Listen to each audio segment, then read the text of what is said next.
Hello there. We're happy to have you with us for another insightful edition of Jamaica Magazine. I'm your host, Theodore Henry. Today is being observed as World Post Day. Now, this marks the anniversary of the establishment of the Universal Postal Union, where the global communications revolution started and continues even today. We have lots in store just for you, so don't move a muscle. We'll be right back.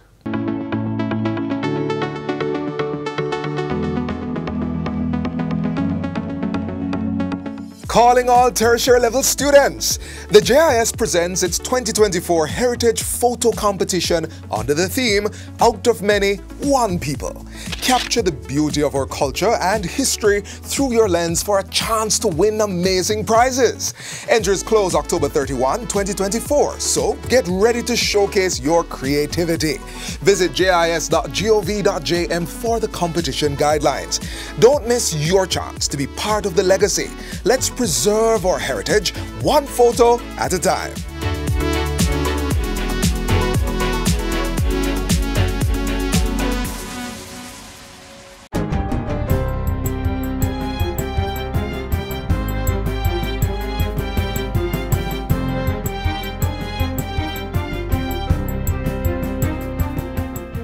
Good day, I'm Lisa Rowe and this is your JIS News for Wednesday, October 9, 2024. A road construction firm has been identified as the preferred bidder to carry out works for all 4 packages under the SPARK program. The contractor was chosen from 5 submissions after careful assessment by the government's team comprised of representatives from key ministries and agencies. The name of the firm has not been released as details of the contract are still being finalized. The update was made in a statement to Parliament on Tuesday by Prime Minister Dr. Andrew Holness. Dr. Holness also indicates that further negotiations have led to a reduction in the total contract price indicated by the preferred bidder. Their technical scores were the highest and their bid pricing was competitive. These negotiations were necessary to ensure that we are receiving the best value for money while still achieving the scope and quality of work required. Additionally, negotiations regarding the waterline works component of the SPARK project were also completed with the preferred bidder and the Government of Jamaica negotiating team, agreeing to a suitable price for the $2 billion budgeted for the waterline components. The National Water Commission, NWC, will be responsible for procuring all materials, which will allow for a more streamlined execution of the waterline works and road improvements. Clarifying the misconception of local contractors being sidelined from the SPARK program, Dr. Holness says several firms will be engaged as subcontractors. However, it is important to note that the selection of these subcontractors will be made by the main contractor in accordance with the terms and conditions of the main contract. While the government will exercise its statutory role to ensure fair wages, labor conditions, and compliance with health and safety standards, the principle of privity of contract must be respected. The contract is with the main contractor, and it is the contractor that the government will look for or will hold accountable for the timely project delivery and quality of work. Mr. Holness says the government has a strong confidence in the local construction industry despite public concerns about their performance. SPARK is a $45 billion project which will rehabilitate and reconstruct local and parochial roads, as well as more complex road networks and associated works such as water and other infrastructure. The government's budget for financial year 2024-2025 has been increased by $40.7 billion to provide for an increase in total expenditure and payments. This pushes the initial $1.34 trillion budget to $1.38 trillion. The breakdown is outlined in the first supplementary estimates, which was tabled in Parliament on Tuesday by the Minister of Finance and the Public Service, Dr. Nigel Clark. The increased expenditure is entirely due to expenses on the recurrent side of the budget, where both debt and non-debt expenses have increased. Recurrent program expenses have increased by $31.3 billion, reflecting, among other things, the additional expenses undertaken to initiate recovery from the impact of Hurricane Beryl, and that is about $11.8 billion. Included in the allocation to recurrent programs are additional provisions for a number of public bodies, money for preparatory activities under the SPARK program, and the increase to public sector wages and salaries by $11.6 billion. According to Dr. Clark, interest payments are estimated to be $9.6 billion greater than originally budgeted. He explains how the increase in the national budget will be funded. The additional total expenditure and payments of $40.7 billion will be financed primarily through estimated additional revenue and grant flows, primarily arising from non-tax revenues and tax revenue flows. The increased non-tax revenue flows include higher than estimated flows from the securitization of the Norman Manley International revenue flows that are due to the government.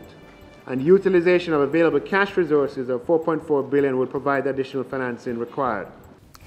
Meanwhile, Finance Minister Dr. Nigel Clark reports that the economy is expected to register a 2.1% decline in the third quarter of the calendar year.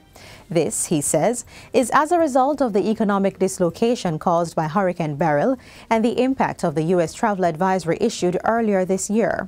Taken together, they represent a significant growth shock, which is expected, and these are PIOJ's and BOJ's figures. They're not predictions, they're projections, which is expected to result in a contraction of negative 0.2% for the fiscal year 2024-25, down from the initially expected expansion of 1.8%. It's reflected in estimates through additional expenditures for hurricane-related matters, to support public bodies in some cases for the same reason, and also reflected in the tax revenue forecast. Dr. Clark says despite the challenges that arise from the growth shock, the country's debt-to-GDP ratio is projected to end the fiscal year at 67%, the lowest level in nearly 50 years. Still in Parliament, Matthew Samuda has been sworn in as Member of Parliament for St. Ann North East following victory in the September 30 by-election for the constituency. He took the oath of allegiance in the House of Representatives on Tuesday. I, Matthew Peter Samuda, do swear that I will be faithful and bear true allegiance to Jamaica, that I will uphold and defend the Constitution and laws of Jamaica, and that I will conscientiously and impartially discharge my responsibilities to the people of Jamaica. So help me God. Mr. Samuda, who resigned as a senator and minister without portfolio in September, succeeded Marcia Smith, who resigned as MP for the constituency in the same month. He won 95% of the votes, which totaled 4,838. New tobacco control legislation is expected to be brought before the Parliament in the upcoming months for debate and passage into law. Minister of Health and Wellness Dr. Christopher Tufton gave the update at the Pan American Health Organization PAHO 61st Directing Council meeting held in Washington last week. The Joint Select Committee of Parliament is almost completed its work. Then it will go on the parliamentary floor for legislation to be debated and passed. Dr. Tufton says the new legislation will regulate government officials' interactions with the tobacco industry, testing and measurement of contents, and emissions of tobacco products. It will also seek to promote communication and public awareness of tobacco control issues, as well as the health risks of tobacco consumption and exposure to tobacco smoke. According to Dr. Tufton, the legislation will allow for full and mandatory prohibition on tobacco advertising, promotion, and sponsorship, including a ban on point-of-sale tobacco displays. Provision is also being made for health risk warning graphics to be increased from 60% to 80% at display areas. Dr. Tufton says a public education campaign will be done to address these issues and to support the enforcement of existing regulations, as well as garner support for the new legislation in the upcoming months. And finally, Minister of Foreign Affairs and Foreign Trade, Senator Kamina Johnson-Smith, is calling for greater financial assistance to support the United Nations Country Trust Fund and the Humanitarian Basket Fund in light of the ongoing multinational security mission in Haiti. Jamaica has sent troops to the French-speaking nation as part of the Kenyan-led mission. During the weekly post-cabinet press briefing earlier today, Senator Johnson Smith emphasized the importance of international support for the mission. The provision of personnel and financial resources to the UN Trust Fund is critical, and therefore we continue to advocate for same. And we know now that the MSS is now under UN Security Council Resolution 2751. Both are required to really have this mission be successful, and for Haiti's longer-term, medium and long-term developmental plans to be able to take root. In the meantime, she says there have been improvements in Haiti's political landscape since the establishment of the Transitional Presidential Council. They are almost there with establishing the Provisional Electoral Council, which is the body that is constitutionally authorized to implement all the steps and requirements needed for elections. You might recall that elections are, and the life of the council is actually scheduled for 2026. So the hope is to have things in place to allow that timeline to be met, and the Electoral Council is therefore one of the critical milestones in ensuring Haiti's return to democratic governance. And that's it for JIS News today. I'm Lisa Rowe. Thanks for watching.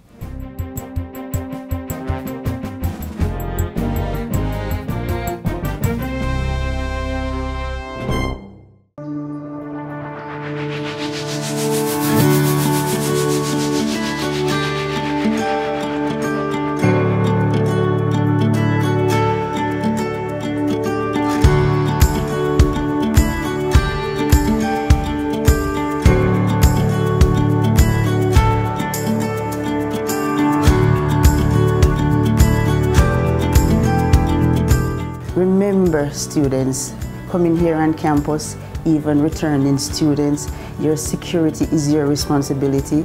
Always remember that, please. From time to time, you will have police, campus patrol, and also that's a JCF police, and also local securities. Whenever you have to take taxis to come to campus, please ensure you get a glance of the license plate numbers. I have to be practical.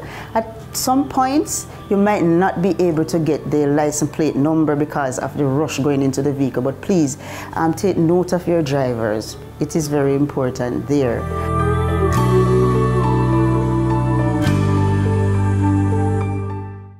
It does not have to be raining for lightning to strike. Lightning can occur at any time, causing not only damage to appliances, but also injuries to people. Now, if that should happen, here is what you need to do.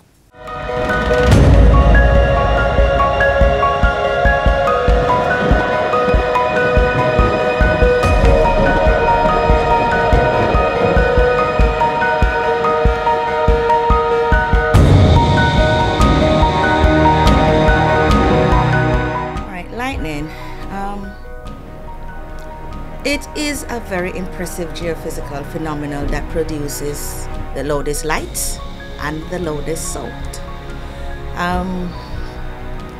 As we know, it's very prevalent in the summer months, and for Jamaica, that actually means that it's also prevalent in our hurricane season. It may cause direct effects or indirect effects, and the direct effects are usually due to the effects of the current. The indirect effects are the associated injuries that are involved. These may include multi-system injuries, neurological injuries, both immediate or delayed, burns, and depending on where you are and what happened in the middle of when you were struck by lightning. If you had trauma, you may have blunt trauma. And the blunt trauma may, as you can imagine, affect any system. When we are responding, we need to ensure that we have the chain of survival involved. You need to get early response. You need to call for help. If it is that the person has had a cardiac or a respiratory arrest, We need to manage that early because you can resuscitate the patient. And typically, the individuals who are affected are young and those who do not have any cardiac problems. So with early resuscitation, you can get a positive outcome, and this means the person does not have to die, right? In terms of the resuscitation, we're going to use this typical airway and cervical spine control. And I'm going to stress on this. Sometimes you have persons who have been struck by lightning and they have fallen. If they have fallen, they potentially have, and depending on how they fall, of course, you may have injury to your cervical spine. So we need to take care in terms of when we're resuscitating them and when we're moving them to ensure that the appropriate spinal immobilization techniques are borne in mind. If they're not breathing, we're going to have to breathe for them. If it is that we need to restart the heart because the heart has stopped, we can do this by external chest compressions or by the use of a defibrillator and defibrillating the patient. You may realize that there are quite a few automatic external defibrillators placed in strategic areas across the country. They're relatively simple to operate, and usually when you have an AED present, whoever has it, if you're trained to use it, I'm going to ask that if the situation requires, right, go ahead and do so as per instruction.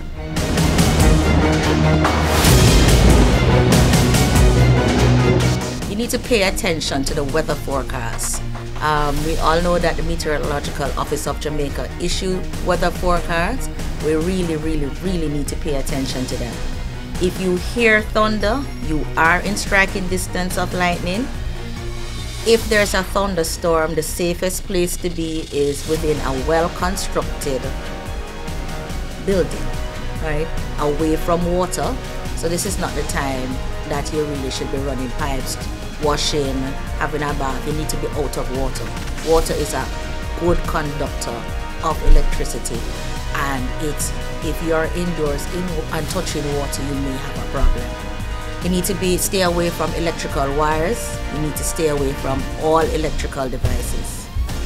If you're outdoor, the most dangerous place that you can find yourself in is at the highest point, or at something, beneath something or an object that will translate to be at the highest point.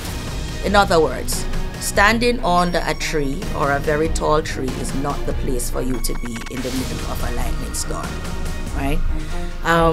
If you can move indoors, please do. If you are in a body of water, remember, water is a very good conductor of electricity. You need to come out of the water, be it pool, river, stream, any body of water. Stay away from water. If you happen to notice that your hair stands on ends, for a matter of speaking, the advice is to actually crouch down low as you can, go on your tippy toes, cover your eyes and cover your earlobes, basically curl up into a ball and on your tippy toes, right? So you're as low to the ground as possible with as little contact with the actual ground as possible. If you're in a vehicle, you need to roll the windows up. Do not touch the outer frame of the vehicle, and the vehicle should be grounded. The exception is a convertible. If you happen to be in a convertible, whether it's flat top, soft top, hard top, please come out of the convertible and find an appropriate area. It's not a good place to be. If you are a victim of lightning, please seek medical attention, or if you observe somebody who is a victim of lightning, get medical attention to them, right? It is actually very safe to touch the victim. Call for help. The lightning victims can be revived using cardiopulmonary resuscitation. If you are trained in CPR, and that's cardiopulmonary resuscitation, and the situation is such where this is what is needed, go ahead, right? But it's for the trained person. And with that, stay out of water, away from electrical wires, seek appropriate shelter, and listen to the Met Office. When the Met Office has issued a bulletin, take heed. Thunderstorms may have lightning with it. Severe weather in terms of that may come with the risk of lightning. If you hear thunder, lightning can strike you and you are in within striking distance.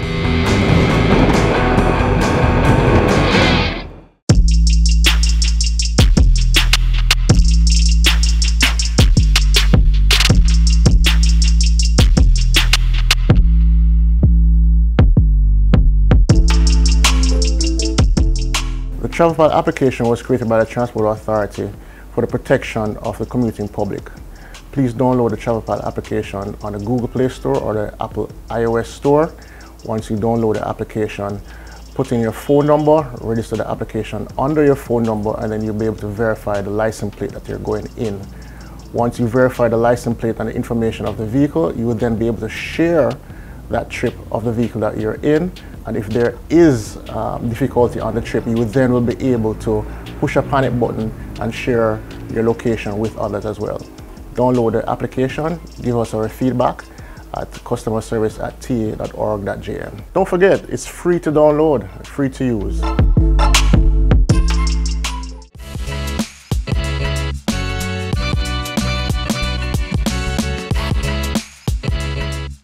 In this day and age, when we can transmit practically anything with the touch of a button, some may doubt the continued relevance of a local postal service.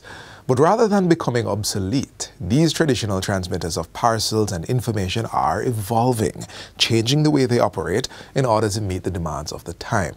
As we celebrate World Post Day, let's pause for a trip down memory lane and revisit the story of Jamaica's Royal Mail Service.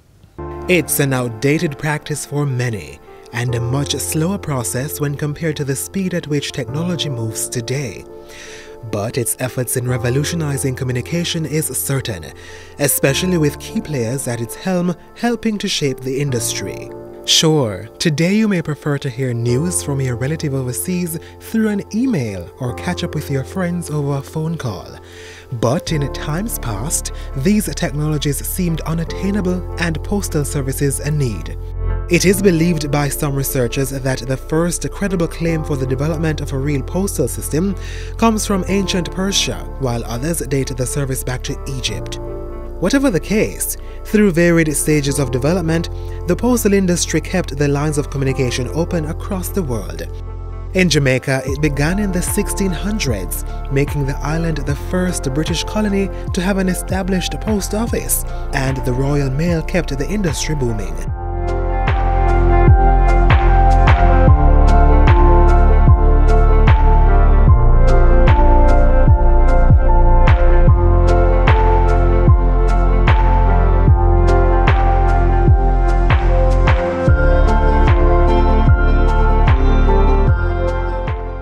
The Royal Mail, which started in the 1960s in Jamaica, quickly became one of the primary modes of transporting mails to and from post offices across the island.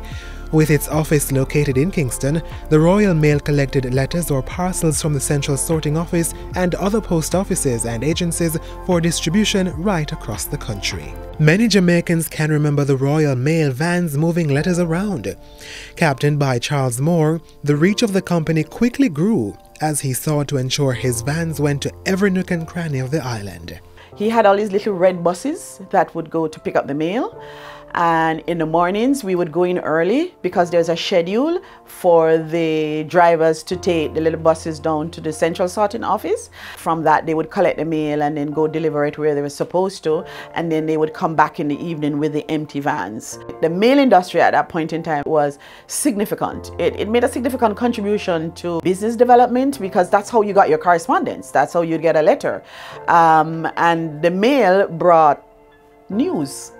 The mail van used to also transport the daily newspapers to the rural part of Jamaica too. So the mail van meant that here was information, here is something happening. So I think it contributed to business development and the growth of the economy in those times. The mail van would go to the Central Sorting Office, and pick up the mail and take it to the post offices out in the rural area. It's delivering a bundle of mail to different post office out in rural Jamaica or even in Kingston. Even if it picks it up from the central sorting office, it would take it to the Halfway Tree post office and the Constant Spring post office and those post offices, so that the mail could be sorted and then put in the mailboxes.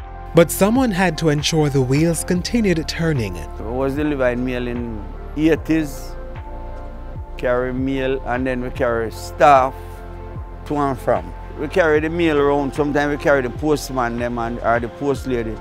Them go deliver parcel and them thing there. We have to drive the Royal Mail go airport, from airport to CSO, and from there, sometimes we go Stone Hill, Constant Spring. Remember them time you never have telegram, you know.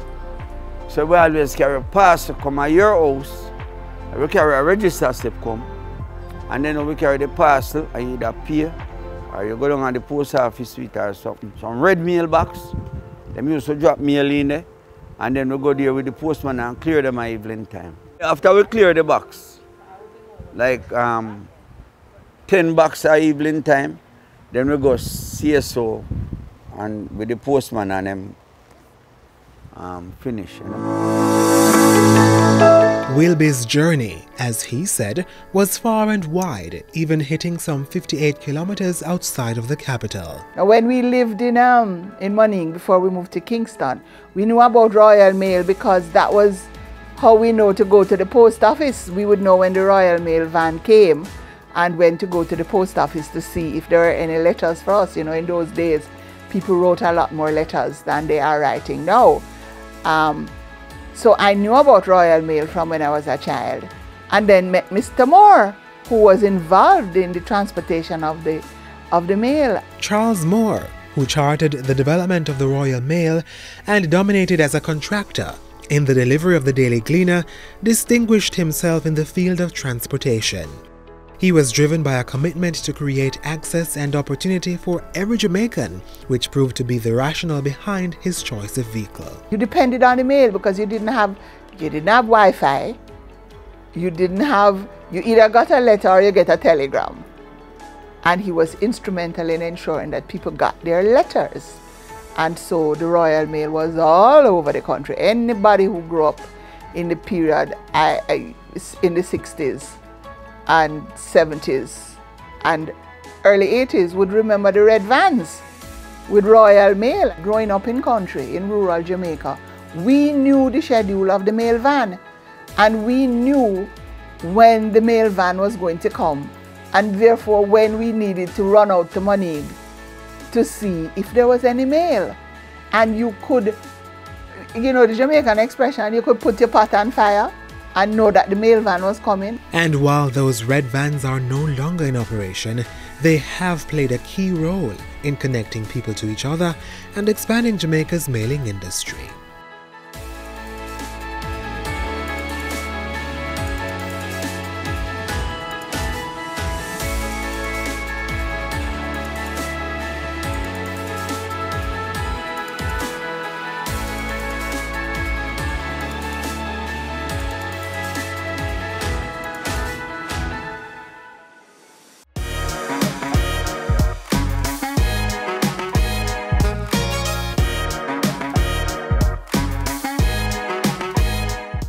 This is where we close the pages for today's edition of Jamaica Magazine, but be sure to join us tomorrow on this same station for another program that is geared to keep you in the know.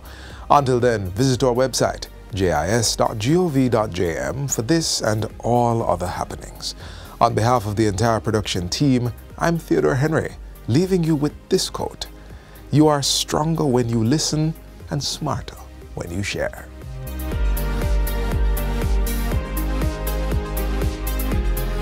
This has been a production of the Jamaica Information Service, the voice of Jamaica.